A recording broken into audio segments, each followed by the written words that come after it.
ہو گیا جی. نحمدہ و نصلی علی رسولہ الکریم اما بعد فاعوذ باللہ من الشیطان الرجیم بسم اللہ الرحمن الرحیم.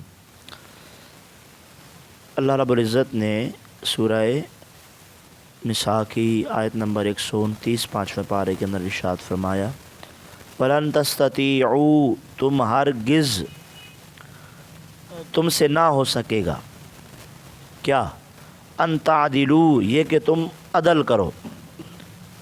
کیا کرو؟ انصاف کرو. بین النساء عورتوں کے درمیان. یہاں عورتوں سے مراد بیویاں ہیں اور نساء سے یہاں مراد ایک سے زائد بیویاں. تو فرمایا عورتوں کو برابر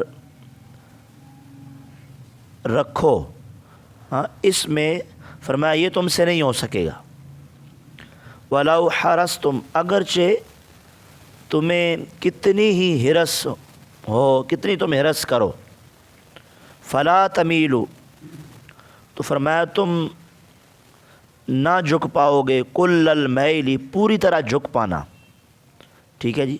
پوری طرح اگر تم یہ چاہو کہ جھک جاؤ تو پھر بھی یہ تم سے فَتَذَرُوهَا اور پس تم اسے لٹکتی ہوئی کالمعلقہ فَتَذَرُوهَا تم اسے چھوڑ دو کالمعلقہ جیسا کہ لٹکتی ہوئی لٹکتی ہوئی چھوڑ دو. فرمایا وَإِن تُصْلِحُوا اگر تم صلح کر لو وَتَتَّقُوا اور پرہیزگاری اختیار کر لو فَإِنَّ اللَّهَ بے شک اللہ رب العزت کان غفور الرحیم بخشنے والا اور مہربان ہے. کیا مطلب ہے جی اس آیت کا؟ غور فرمائیں. مفہوم اور خلاصہ جو مفسرین نے بیان فرمایا وہ یہ ہے کہ پچھلے اس کا 10 کے ساتھ اس آیت مبارکہ کا تعلق ہے کہ کوشش کرنی چاہیے اگر میاں بیوی کی آپس میں بن نہ پائے تو بیوی کوشش کرے اس کو تھوڑی چھوٹ دے دے مطالبات کم کر دے تاکہ صلح ہو جائے طلاق کی طرف نہ جائے. اور اگر ایک سے زائد بیویاں ہیں ٹھیک ہے تو فرمایا کہ جن کاموں کا تعلق دل سے ہے جن امور کا تعلق بندے کے دل سے ہے اس میں فرمایا وَلَن تَسْتَطِيعُوا تم ہرگز استطاعت نہیں رکھتے کہ أَن تَعْدِلُوا بَيْنَ النِّسَاءِ کہ برابر برابر سب کے ساتھ محبت کے اندر ان کی طرف رجحان ان کی طرف جھکنا جھکاؤ دلی معاملات میں برابری کر سکو. یہ نہیں ہو سکے گا تم سے. یہ تم سے کیوں کہ ان معاملات کے اندر بندہ دلی محبت میں یہ بندے کے اختیار میں ہی نہیں ہے. کسی سے محبت تھوڑی ہو سکتی ہے کسی سے محبت زیادہ ہو سکتی ہے. بالکل برابر برابر ہو. فرمایا وَلَوْ حَرَصْتُمْ اگر جو تم کتنی ہرس کرو اس معاملے میں کہ یار میری 2 بیویاں تو میں ان کے اندر بالکل برابری سے پیش آؤں گا دلی معاملات میں محبت میں رجحان میں. بعض میں جماع نے بھی لکھا ہے علماء کرام صحبت میں بھی. تو ہو سکتا ہے بعض ایک کے ساتھ زیادہ محبت ہو ایک کی طرف زیادہ میلان ہو اور دوسری کی طرف کم ہو دلی طور پر ہی ہاں جی خواہش طبی طور پر. تو قرآن نے دیکھو ہماری کس معاملے میں رہنمائی نہیں کی ہے ہاں جی. تو فرمایا یہ تم سے نہیں ہو سکے گا. کیوں کہ تم اس کے مالک ہی نہیں ہو. تم اس کے آپ آگے حدیثیں سنیں گے آپ کو خود اور واضح ہو جائے گا. کل المیل پوری طرح جھک جانا. پوری طرح اب تو ایک شادی سے بڑھ کر دوسری کا کوئی سوچے تو موت سمجھتا ہے. معاشرہ ایسا ہو گیا ہے. اب تو 2 تو بڑی دور کی بات ہے جناب والا ایک ہی لوگوں سے وہ نہیں ہو پا رہی. زنا عام ہو گیا نکاح مہنگا ہو گیا سیدھی بات ہے. تو جناب والا نکاح کو ہمارے معاشرے کی رسم و رواج نہیں اتنا مہنگا کر دیا ہوا ہے کہ جناب والا غریب بندہ سوچتا رہتا ہے میرے کو رشتہ کہنے لینا ہے میری بچی سے شادی کس نے کرنی ہے میرے پاس تو اتنا جہیز ہی نہیں ہے میرے پاس تو اپنا گھر اتنا خاص طور پہ اچھا نہیں ہے ہاں میری تو آپ سمجھتے ہیں ایسا معاملات چاہ رہے ہیں. تو قرآن کو سمجھیے. دیکھیے قرآن پاک نے کس طرح دیکھیے ظاہر ہے پہلے شادیاں ہوتی تھی تو احکام بھی نازل ہوئے نا. اجازت ہے تو احکام بیان کی جا رہے ہیں. آج اگرچہ جائز ہے لیکن سمجھو فائر واچ جانا ہے اگر دوجی دا سوچا بھی تو فرمایا فلا تمیلوا کل المیل تو پوری طرح سے تم نہیں جھک پاؤ گے۔ فتذروہا، اور یہ کہ تم چھوڑ دو اسے کالمعلقہ، لٹکی ہوئی، یہ بھی صحیح نہیں ہے۔ نہ طلاق دے نہ اس کے حقوق پورے کرے، یہ بھی صحیح نہیں ہے، لٹکتی ہوئی چھوڑ دی۔ ہاں جی، وَإِن تُصْلِحُوا، اور اگر تم صلح کر لو، وَتَتَّقُوا، اور پرہیزگاری اختیار کر لو، تو اللہ تعالیٰ کیا ہے جی؟ بخشنے والا۔ اور یہ بیان کیا جا رہا ہے بھائی جنہ معاملات دے اندر، جنہ کماں دے وچ تو برابری کر سکنا ہے، انہاں وچ تے کر۔ مثال دے طور تے خرچہ دین میں برابری تے کر سکتا ہے نا، پیسوں تے اختیار ہے، ادا ہی ہے نا، کما کے تے ہوئی لیندا ہے۔ پاویں اگرچہ آج کل بعض اوقات اس طرح ہے کہ اب تو چیف جسٹس بیوی بنی ہوئی ہے، گھر کی زوجہ ہے، تو فرمایا کہ جن معاملات میں تو اسے خرچہ، رہن سہن، دیگر معاملات جو تیرے اختیار میں تو وہ تو کر، باقی جو دل کے معاملات ہیں وہ اللہ پہ چھوڑ دے۔ تو وہ کہہ ہی دیا رب نے کہ وہ تو نہیں کر سکتا، لیکن جن کے اندر تجھے جناب اللہ یہ نہیں کہ تجھے چھوڑ ہی دے جیسے کہ لٹکتی ہوئی، نہ اسے خرچے پورے دے، نہ اس طرح میل ملان ہے، نہ رجحان ہے، نہ دلی محبت ہے، اور خرچہ پانی بھی کوئی نہیں، ایک کوئی لاڈلی رکھی ہو، نکاح دو نہ کیتا ہے لاڈلی ایک کوئی رکھی، یہ ہو رہا ہے معاشرے میں۔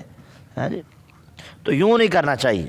فرمایا صلح کرو، بندے دے پتر بنو، تو پرہیزگاری اختیار کرو، جدا کے انہوں دیو، جڑے حقوق تے جناب والا تو قادر ہے قدرت رکھنا وہ تے دے نا انہوں۔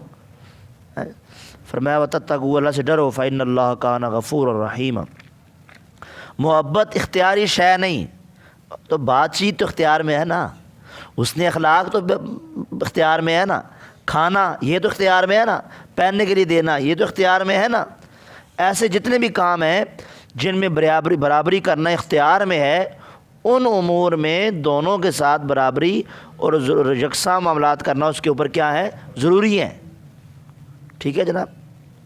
اچھا، اب اگر دو بیویاں اور ایک سے نہیں بنتی اور جدائی ہو جاتی ہے، یا ایک ہی ہے طلاق ہو گئی، اس کے آپس میں صلح نہیں بن پڑی، تو لوگ ہمارے معاشرے میں اس کے پتہ نہیں کیا سمجھ کے بیٹھ، ڈپریشن کا شکار، والدین پریشان کا شکار، ہمارے پاس تو ایسے معاملات آتے رہتے ہیں۔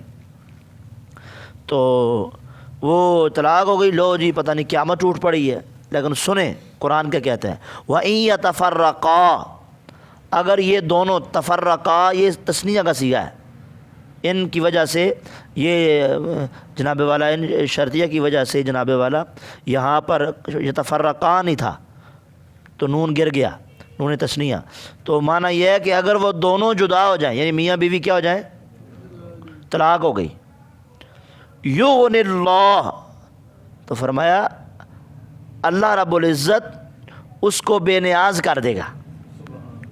اللہ کیا کر دے گا؟ دونوں کے لیے، کلم من سعتہ، فرمایا کہ اللہ تعالیٰ اپنی کشائش سے، اپنی وسعت میں سے ہر ایک کو دوسرے سے بے نیاز کر دے گا۔ یعنی اس کا مطلب یہ ہے کہ طلاق واقع ہو جائے تو دونوں اللہ پر توکل کریں، مرد اکیلا ہو گیا یا عورت اکیلی ہو گئی ہے، تو فرمایا اس طور پر کہ اللہ کریم عورت کو اچھا خاوند عطا کر دے گا اور مرد کو اچھی بیوی عطا فرما دے گا اور وسعت بھی بخش دے گا۔ یہ کون کہہ رہا ہے؟ یہ قرآن کہہ رہا ہے، رب تعالیٰ کا فرمان ہے کہ ان کو مایوس ہے، یہاں تو ماتم بڑھ جاتا ہے، ہو گئی طلاق، بھائی طلاق بھی تو مسلمانوں کو ہی ہوتی ہے، کوئی جانوروں کو تو نہیں ہوتی ہے جی، وہ بھی نکاح والوں کو ہی ہوتی ہے۔ اگر ہو گئی، نہیں ہونی چاہیے، ناپسندیدہ چیز ہے، حلال چیز ہے اگرچہ نہ پسندیدہ ہے، اگر ہو بھی گئی تو فرمایا بس اب گھر والوں کو وہ سوچ کے نہیں بیٹھ جانا چاہیے، وہ ڈپریشن کا شکار، وہ دماغی بیماریاں، اعصابی بیماریاں ان کو ہو گئیں، وہ پریشانی کا شکار ہو گئے، ڈپریشن کا شکار ہو گئے، تو علماء فرماتے ہیں سائز سے یہ معلوم ہوتا ہے وَقَانَ اللَّهُ وَاسِعًا حَكِيمًا، بندیا تیری تے انی وسعت ہی نہیں، مالک وسعت والا بھی تے حکمت والا بھی، وہ زیادہ بہتر جانتا ہے کتنی عورت نے، فرمایا کتنا عرصہ عورت نے فلاں مرد کے ساتھ رہنا ہے، اور رہنا اس کے لیے بہتر ہے، حکمت ہے اس کے اندر، اور جہاں نہیں ہے تو وہاں اللہ نے جدا کر دیا۔ ٹھیک ہے، تو فرمایا اس آیت سے معلوم ہوا کہ نہ عورت بالکل مرد کی محتاج ہے اور نہ مرد بالکل عورت کا حاجت مند۔ ٹھیک ہے، سب اگر محتاج ہیں، حاجت مند ہیں، تو رب تعالیٰ کے، کس کی حاجت مند ہے؟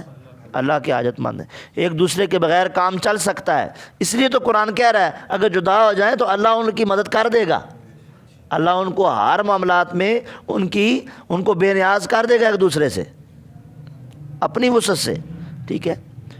تو علماء فرماتے ہیں کہ عام طور پر طلاق کے بعد عورت اور اس کے گھر والے بہت زیادہ غم زدہ ہو جاتے ہیں، تو اس موقع پر انہیں بار بار یہ والی آیت پڑھ کے سنائیں۔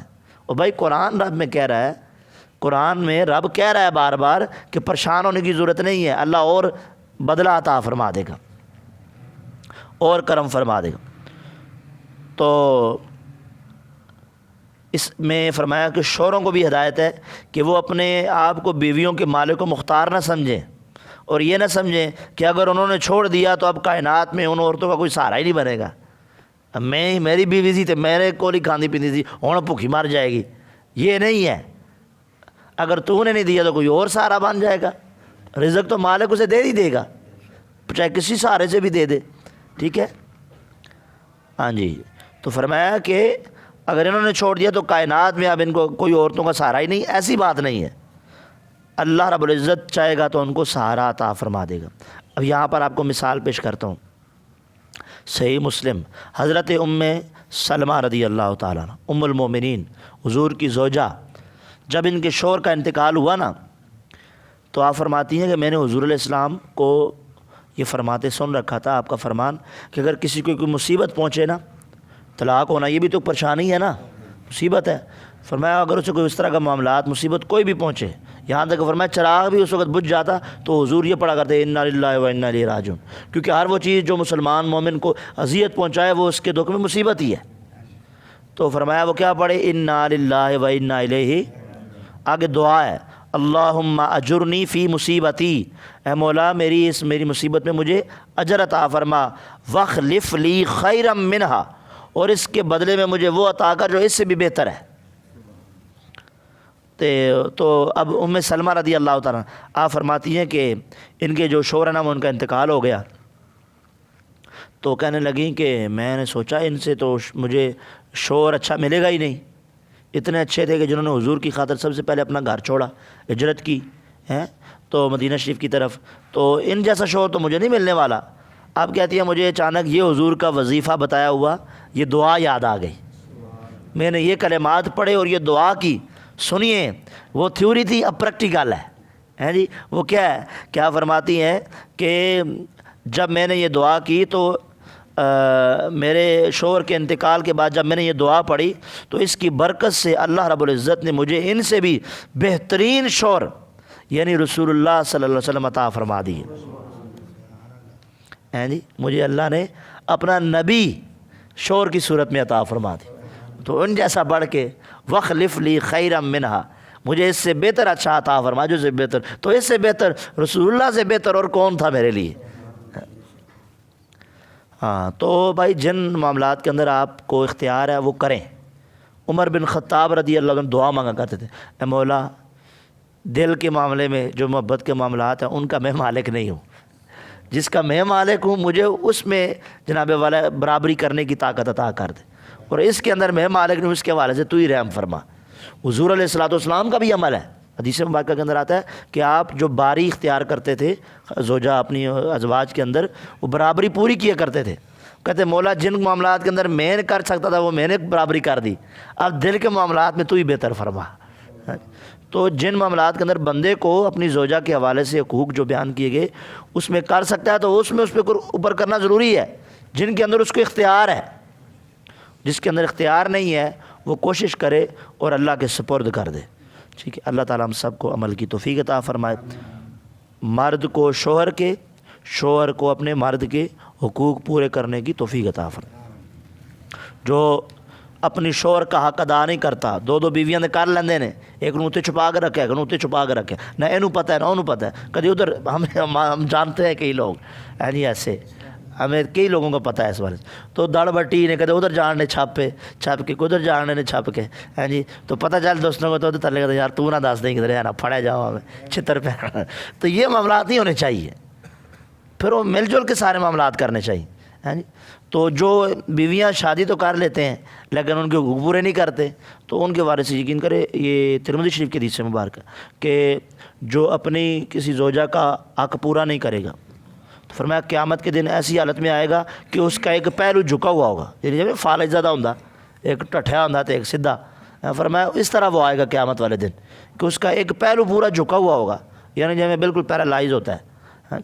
تو حقوق پورے کرنے چاہیے، صرف نکاح کرنا ہی نہیں ہے، نکاح کر کے بس اس کے حقوق کو بھی پورا کرنا ہوتا ہے.